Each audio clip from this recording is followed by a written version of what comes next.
Mainman Mademan here. Y'all know how I get down. We talking boxing, man. You know, there comes a time when you just got to tell the truth. Honestly. As promised, ladies and gentlemen, I want to give a 100% factual account of what went down between Errol Spence Jr., the WBC, and their clean boxing program, and VADA. I am sick and tired of hearing people misrepresent this issue. And so when credible people attempts to ask this question, they get shut down. And it's mainly through the people out there that try to use this issue as a wedge or a way to make Errol Spence Jr. look bad, or as a way to just try to get at him. For what reason, I don't know. I'm a major Errol Spence Jr. fan, but I am suspicious. I want to believe that Errol Spence Jr. is a clean fighter, and I'm pretty much there. But there is that little bit of doubt, and there is that little bit of suspicion. So I figure I do my due diligence if I'm going to talk about this issue, to do my homework and to go back and to know the facts. So when people say, Mainman Mademan, why are you doing this? Because I like Errol Spence Jr. and I want to fully like Errol Spence Jr. That's the reason I do this. And so I can put all the doubt out of my mind. You know what I'm saying? So that's why. I want to give a special shout out to Travis D, a man who's been a champion of this issue. Nothing but respect for you, bruh. Keep doing your thing. I hear you. I ain't dismissing nothing that nobody's saying. But there are some idiots out there. They are. And they just trying to use this as a way to have a talking point. That shit ain't cool. Errol Spence Jr. is a dynamic fighter. He's a family man. He ain't done nothing but put the work in. So if you're going to talk about this issue, do your homework. I ask everybody, whenever you're around somebody that talks about this, or if you're wondering about this, refer them or yourself to this video. Because there will be nothing opinions talked about during the story portion of this video. There will be no opinions. Now, the way this is going to go, we are about to hold what I like to call the court of Mainman Mademan, where we speak nothing but facts. Nothing but facts. No guesses, no opinions, no ifs, ands, or maybes. Nothing but facts. So when you hear people once again talk about this, this is where you come and get a clear understanding. Now, I'm going to save the way I feel about this issue to the end of the video. I'm just going to tell exactly what happened, when it happened, and I'll let you be jury. That's how it goes down in Mainman Mademan's court. I tell it, you decide for yourselves. But then no one else will be in the dark about this issue ever again, and this will be totally transparent. You can go and fact check everything that I say. Now, with that being said, let's get this court in sessions, shall we? Let's get to work. I take you to April 16th, 2016. That's funny. That's a relative of mine's birthday. On this particular date, Errol Spence Jr. fought Chris Algieri in an IBF eliminator match. At this point in time, Errol Spence Jr. was working his way up the IBF ladder. And he was doing good. He had reached Chris Algieri for an eliminator match, and he was on his way. Chris Algieri had just came off of a good victory against Eric Bonet, in which prior to that, he had lost his previous two. So Chris Algieri finally found himself a little confidence, and he got into the ring with Errol Spence Jr. for an IBF eliminator. Errol Spence Jr. stops Chris Algieri. That's April 16th, 2016. May 5th, 2016, the WBC announces that they will be starting a what's called Clean Boxer program. And all the champions in every weight class and the top 15 of each weight class that's enrolled in the WBC will all be subject to random year-round drug testing in and out of competition. I'll say that again. All the champions and the top 15 of the WBC in each weight class is subject to random year-round drug testing. So on May 5th, 2016, this was announced. And the WBC announced that they would have a grace period or an enrollment period to give all the fighters a chance to put in the proper paperwork and to do everything that they had to do. And this enrollment period was to go from May into August 9th. And at that time, they were giving everybody a chance to be enrolled. Well, August 9th comes around.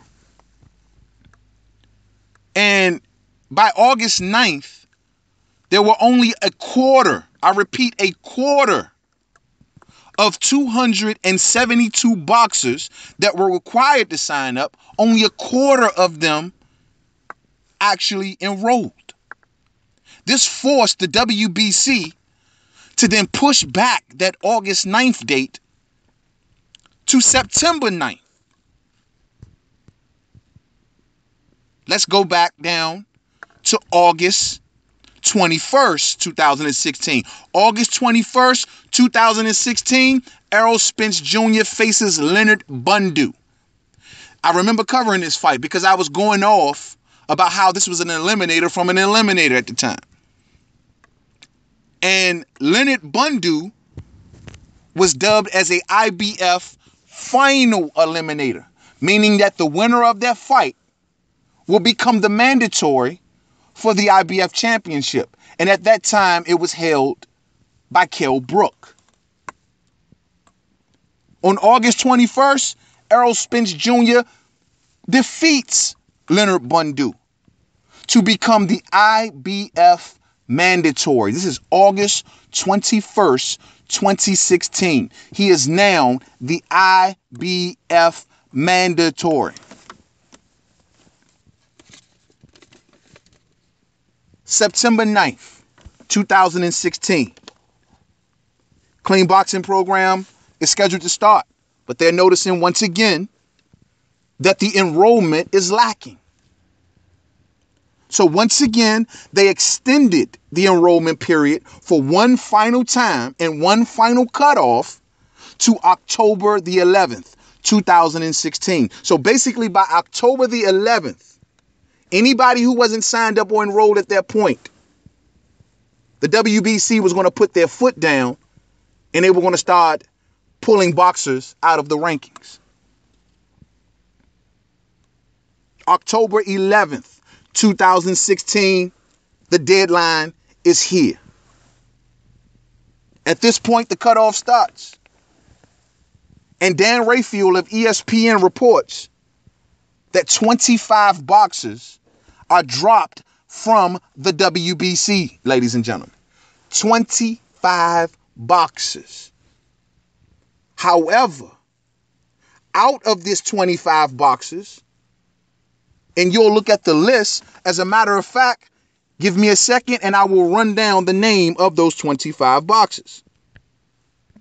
And those names are David Hay, Jean Pascal, Vannes Monterosen, Amir Khan, Lamont Peterson, Yorkis Gamboa, Felix Verdejo, Jose Ascadaway, Gabriel Rosado, Daquan Arnett, Rancis Bartholomew, Emiliano Marsili, Hank Lundy, Haron Sakaris, Cesar Juarez, Emmanuel Navate, Gideon Buthelezi,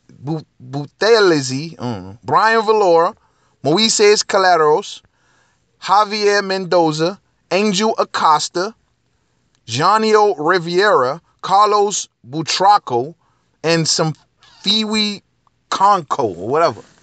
But those are the names of the fighters that were dropped from the WBC because of their refusal in proper time to enroll in the Clean Boxer program.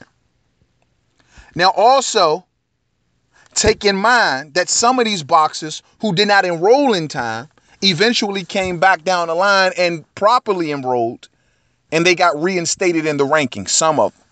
So keep that in mind. This all went down in October. Now, the one thing that you'll notice about this list is that the name Errol Spence Jr. doesn't appear.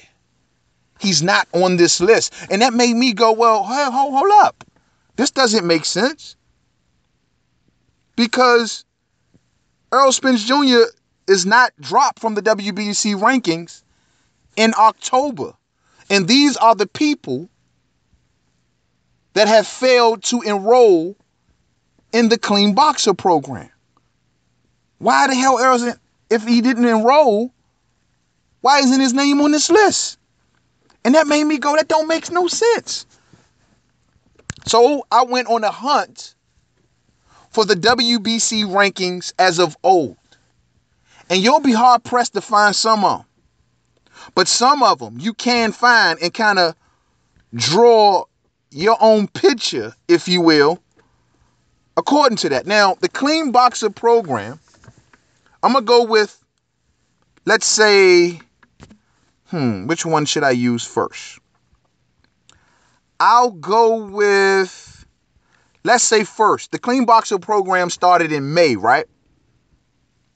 So, looking at the rankings in August, this was during the time that Errol Spence Jr. faced Leonard Bundu in that final eliminator to make himself the mandatory. And this was also during the time that the grace period was going on. So no one was dropped from the rankings in August because the first droppings didn't come until October. So looking at the August rankings, I don't see the name Errol Spence Jr. nowhere to be found. Top 5 are Amir Khan, Andre Berto, Lamont Peterson, Charles Manucci, Sean Porter, and Ray Robinson. That's the top 6. And number 7 is Konstantin Ponamadev. Omar Figueroa. Where's Errol Spence Jr.? No Errol Spence Jr. in the August rankings of the WBC. And this was during the time where the Clean Boxing program was given their grace period, giving fighters a time to enroll in the program.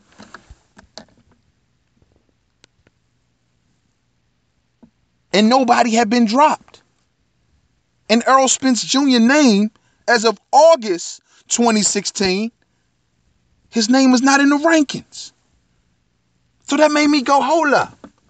So his name is not on the dropped list. And his name is not in the August rankings of the WBC while the grace period was going on. Now I'm starting to get a little suspicious. So, let's go to December of 2016, in which the WBC has their annual convention. And at this particular convention, the rankings were shuffled around. And that's another thing. The reason that they cut the deadline off in October is because October was the month that their rankings were scheduled to be publicized.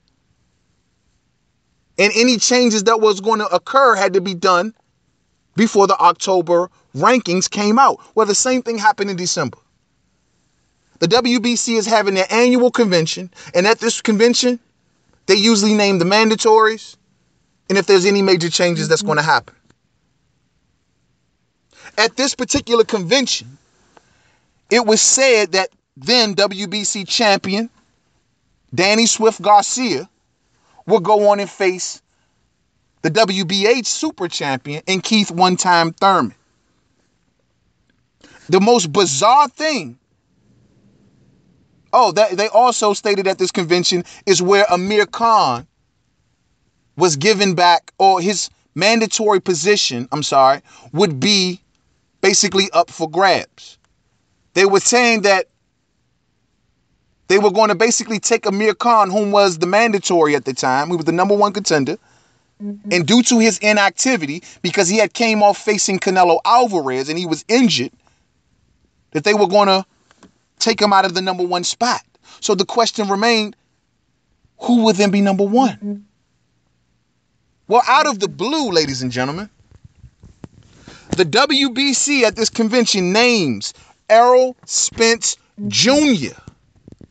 as the number 3 rated fighter. Number 3. They placed Timothy Bradley at number 2. And then they ordered a fight between Errol Spence Jr. and Timothy Bradley. This made no sense to nobody because Timothy Bradley fights for Top Rank. Timothy Bradley was at a point in his career where he was looking at the exit or big name, non-tough fights if he could. There was names like Miguel Cotto floated to Timothy Bradley. And Timothy Bradley was basically at a crossroads. But the one thing that Timothy Bradley did know was that he did not want to face Errol Spence. You can go back and look at all the interviews. Timothy Bradley had no desire to face Errol Spence Jr. So why did the WBC do this? Why would the WBC, out of nowhere, make Errol Spence Jr. their number 3 rated fighter when he had just came off winning the IBF mandatory spot by beating Leonard Bundu? Errol Spence Jr. made it known that his desires were in the IBF, where he thought to himself that that would be a faster route to a world title. Because you look at it like this. Timothy Bradley and Errol Spence Jr.'s fight would have been dubbed as a final eliminator, meaning that the winner of that fight would have became the WBC mandatory and would have been waiting in line for the winner of Keith Thurman versus Danny Garcia. This is what I mean when I say that Errol Spence Jr. had opportunities to fight those names. But Errol Spence Jr.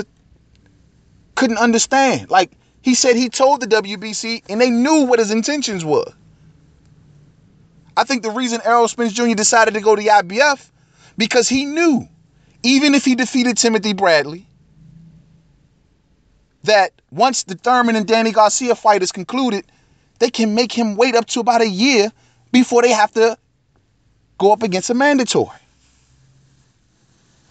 They knew this. He knew this.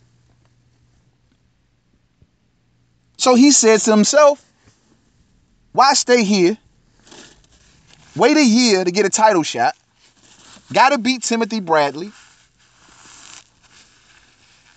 When I can just stay here in the IBF mandatory spot and wait on to see what Kell Brook was going to do.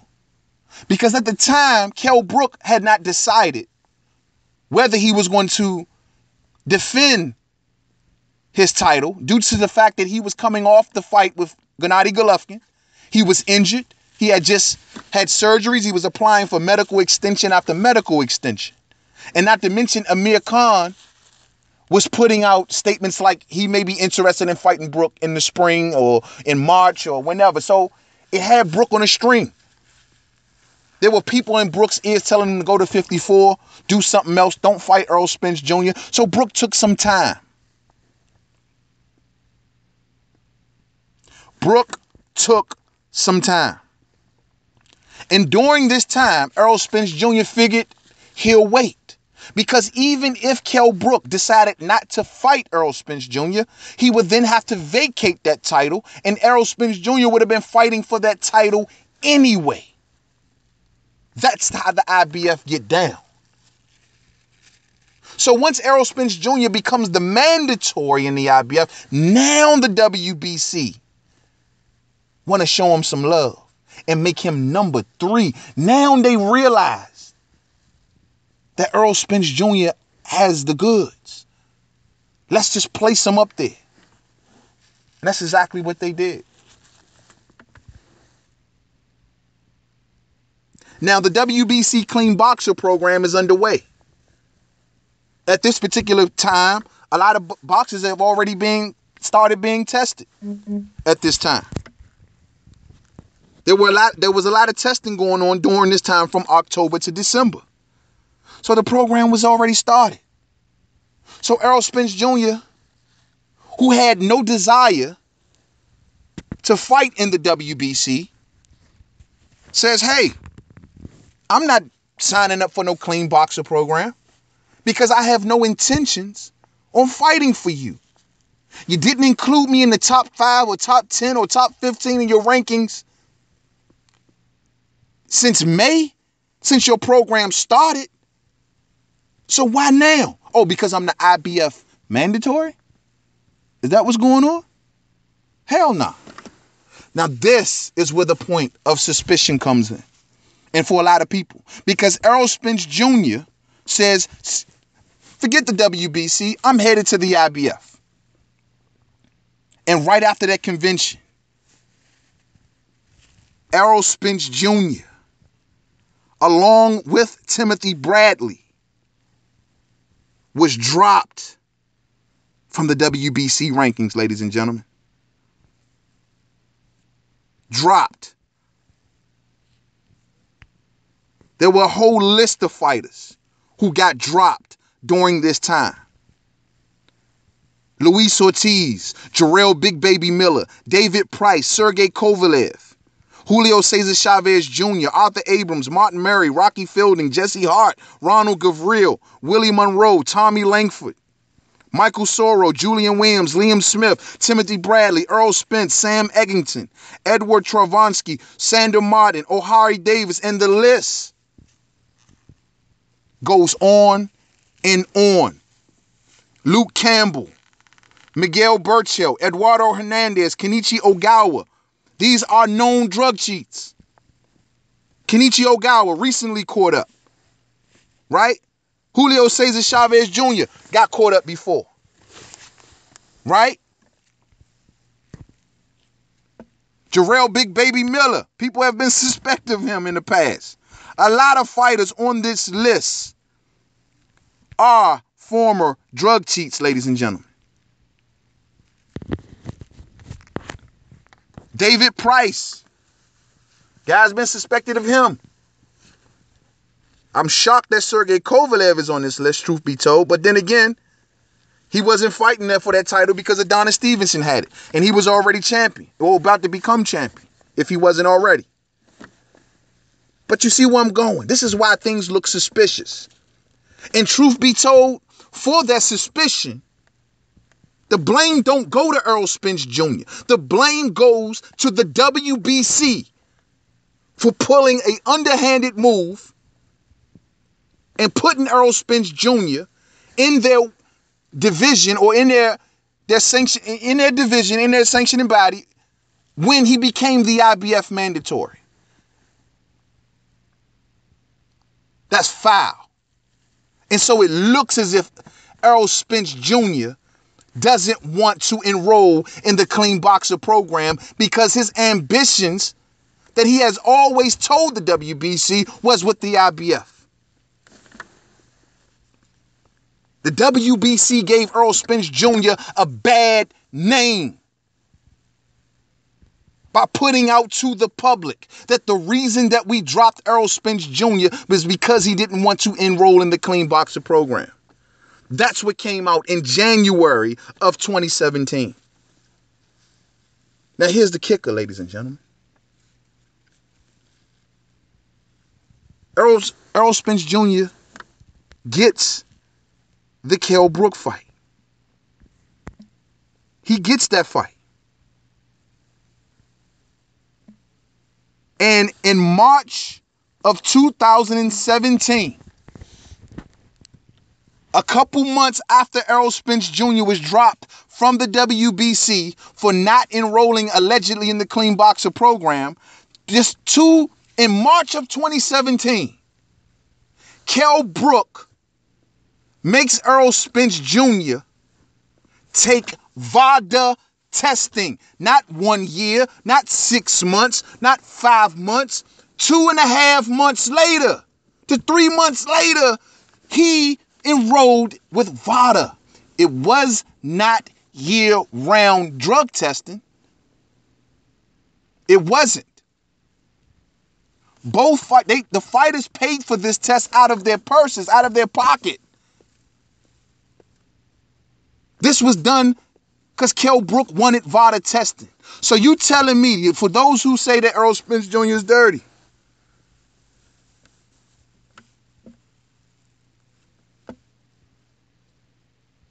he didn't enroll with the WBC in December, but he took the VADA testing in March. Could Errol Spence Jr. have been dirty that whole time? Maybe. But all I do know is that leading up to that Kell Brook fight, he wasn't dirty. Now, Kell Brook, did he have a bad eye? If that's what you want to say, the reason that Kell Brook lost, whatever. That's cool.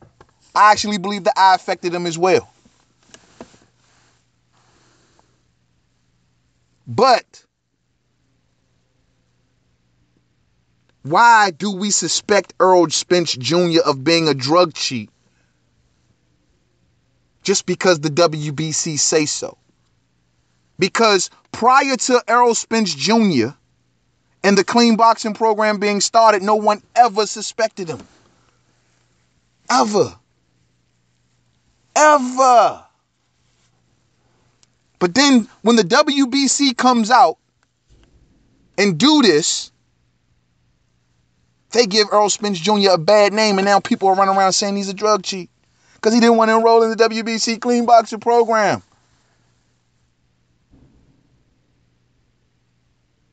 Now, to those that say, well, Mainman Mademan, Errol Spence Jr.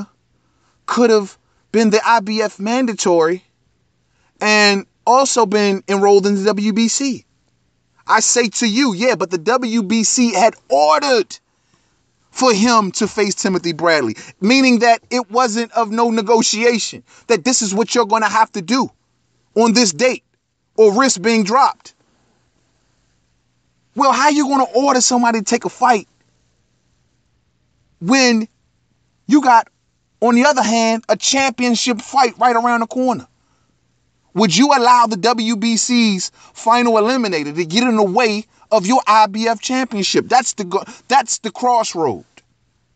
And Errol Spence Jr. said, no, I'm not going to do that. That's what y'all got to understand.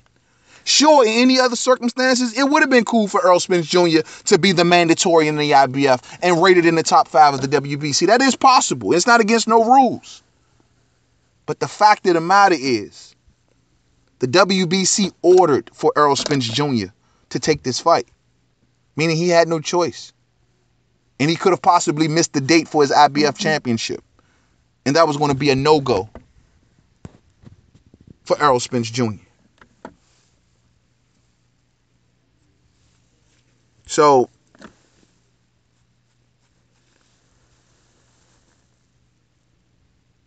it's the WBC's fault for planting this doubt out here and this suspicion out here. Do I know Errol Spence Jr. is a clean fighter? I don't know no fighter is a clean fighter. But I will say, when it comes to Errol Spence Jr., the WBC, and the Clean Boxer program, I don't think he did anything wrong. Now, Errol Spence Jr. is in the IBF, where they do not use VADA. They use USADA, where they do not have a drug testing program. It's not year-round and it's not random. If fighters do year-round testing, they're paying for it out of their pockets. According to Derek James, Errol Spence Jr. is paying for USADA testing year-round out of his pocket. USADA's test is not the same as VADA's test. Facts. VADA's test has a much lower threshold, which means there's a much... You basically, if it's random and they're popping up with their ratios, the low ratios that they use, it's hard to beat. But in USADA's case, the threshold is much higher, meaning that you can actually have a drip or a drop in your system and still get through the USADA test. It's not nearly as thorough as the VADA testing, but that is not nothing. That's for Errol Spence Jr. That's not his fault. That's the sanctioning body's problem. He just wanted a title and following the protocols that they put in place. So Errol Spence Jr. says, why should I do VADA testing now when I don't have to? Which is absolutely 100% true. Because if Errol Spence Jr. today was to do VADA testing, he would have to pay for this out of his pocket. If Errol Spence Jr. And you know what? That's another thing. As of recently, this year, 2018, and I was shocked when I saw this. The WBC has recently published another report and put Errol Spence Jr.'s name in it and saying that, oh, Errol Spence Jr. has been dropped from the WBC rankings because he failed to enroll in the Clean Boxer program in 2018. Errol Spence Jr. is a world champion. When you are a world champion, you cannot be ranked in other sanctioning bodies. Facts. So why would Errol Spence Jr. be enrolled in the WBC Clean Boxer program when he is not ranked in the WBC? Facts.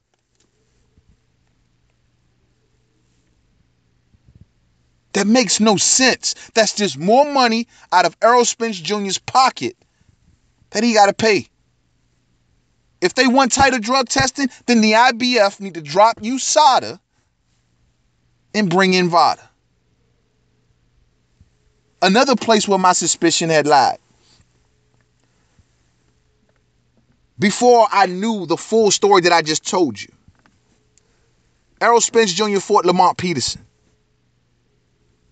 And I say, yo, Errol Spence Jr., after he missed the opportunities in the WBC, he's the IBF champion. He faces Lamont Peterson, but Lamont Peterson drops his WBA title and his mandatory position to go and face Errol Spence Jr. And I say, why would he do that? It looks bad on Errol Spence because the WBA have a drug testing program called the Fair Boxing Program, or the Fair Boxing Program, in which they test their champions and the top 5 with year-round random testing. So it looked as if Errol Spence Jr. resisted the WBA's program, and people say, well, man, it was Lamont Peterson that dropped the title. But why would he drop the title? Was it not to pay a sanctioning fee? Was that the case? Why would you, if it was a sanctioning fee thing and Lamont Peterson knew that he was going to retire, which I don't think he retires if he would have beaten Errol Spence, it looks bad, man. It looks bad on both fighters, truth be told. And if I got nothing but love and respect for Lamont Peterson, but it looks almost dive-worthy because the kind of performance that he put in, along with the fact of dropping his titles in mandatory positions, it's like, what in the hell kind of bizarro stuff is this? But he wouldn't have retired if he would have beat Errol Spence. I know he wouldn't have. He would have been IBF champion. So what the hell? But that was a decision by Lamont Peterson. That is suspicious, because if Errol Spence Jr. would have beaten Lamont Peterson, taking his WBA regular title, maybe even his mandatory position, eventually the WBA would have enforced a fight between Keith One-Time Thurman, whom was the champion, and Errol Spence Jr. Once again, giving Errol Spence Jr. another chance to fight a big name. So it made me go, why wouldn't Errol Spence Jr. fight for Peterson's title? And why wouldn't he tell Peterson, if you drop your title and you drop your mandatory status, we got no reason to fight, my man? Why wouldn't he do that? That's a cause for suspicion, truth be told. But once again, should I be suspicious of Errol Spence Jr. or should I be suspicious of Lamont Peterson? That was his decision. The decision that he made before he accepted the fight with Errol Spence Jr. But why? Don't give me no sanctioning bodies talk, because he was the mandatory to Thurman. So that does sound suspicious.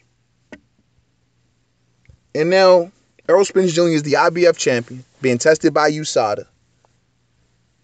He, from what I see, was never enrolled in the top 15 of the WBC until he became the IBF mandatory. And he was faced with a crossroad. He chose the IBF route because he thought that was the fastest route, which does make sense. But however, the WBC route would have gave him the names that he was looking for, because he would have been the mandatory to the winner of Danny Garcia and Keith Thurman. As we see, Keith Thurman won that fight. But after Keith Thurman won that fight, we haven't seen Keith Thurman since. So Errol Spence Jr. would have been sitting around. But what would have been happening is that Errol Spence Jr. would have just been getting his title shot today, as we hear that the WBC has ordered Danny Garcia to face Showtime Sean Porter, the number 1 and number 2 guys in the WBC. Well, one of those spots would have been Errol Spence Jr. But here we are in June of 2018, when Errol Spence Jr. defeated Kell Brook in May of 2017. So he would have been just getting his title shot today. How long would that have been? How long would Errol Spence Jr. possibly been inactive? I don't know.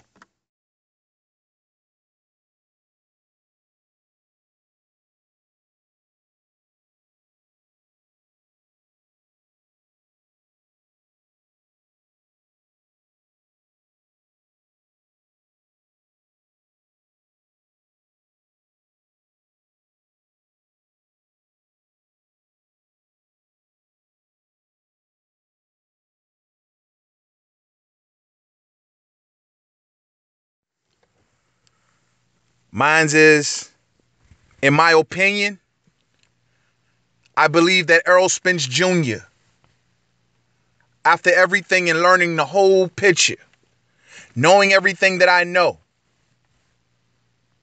I'm going to give Errol Spence Jr. the benefit of the doubt, because of what I see from Derrick James, what he did to Jamel Charlo, what he's doing with other fighters, the grit, the determination that he's inputting in these fighters. I'm willing to give Errol Spence Jr. the benefit of the doubt, and I'm going to go on record right now, so let it be forever known from here on forward, that Mainman Mademan does not believe that Errol Spence Jr. is a dirty fighter. Those 3 months that between January and March before he fought Brook, I think he's still, no. I'm not willing to say he was dirty. When you learn more about USADA and VADA, you'll learn that VADA is merely just a middleman, meaning that they use WADA's protocols, they use WADA's laboratories, and they hire collectors to go out and get the specimens. So they're using the same laboratories as USADA. The only difference is that they're independent contractor in VADA, and USADA is actually recognized by Congress, the Olympics, and WADA. So technically, legally speaking, though VADA's test may be a little more thorough, the federal government recognizes USADA. So that's something for people to think about when they say that Errol Spence Jr. is just taking USADA. Are they more manipulated, easy to manipulate? Probably so. But the character of Errol Spence Jr., his trainer, the gym that he fights out of, I am willing to go on record and give Errol Spence Jr. the benefit of the doubt and say he's clean. Now, you have to reach your own conclusions from the story that's been told. You know the facts now. You reach your own conclusions and put it in the comment section. I'll be waiting. For everybody who sat through this whole video, I appreciate it. You can fact check every word that I said. And once you find your facts, I ask everybody out there, once you get to the bottom and you reach your conclusion, to leave Errol Spence alone about this issue until you got further concrete proof. Because from the proof that we have, it's more speculation than anything. But from the facts that we know, from my point of view, Errol Spence done nothing wrong. So that's what it is. So to the next video, Mainman Mademan. Don't forget to subscribe. Twitter, Mainman511. Facebook, Mainman Mademan Boxing Forum. Google Plus, Mainman Mademan. Ladies and gentlemen, I ask you, if you're one of them people that just uses this as a wedge, you stop. Stop. This man has a long career ahead of him. He can do great things. Hopefully, if he is the goods that we all believe, he can do great things. And we don't need for him to be held back by this bullshit. So to the next video. Peace out.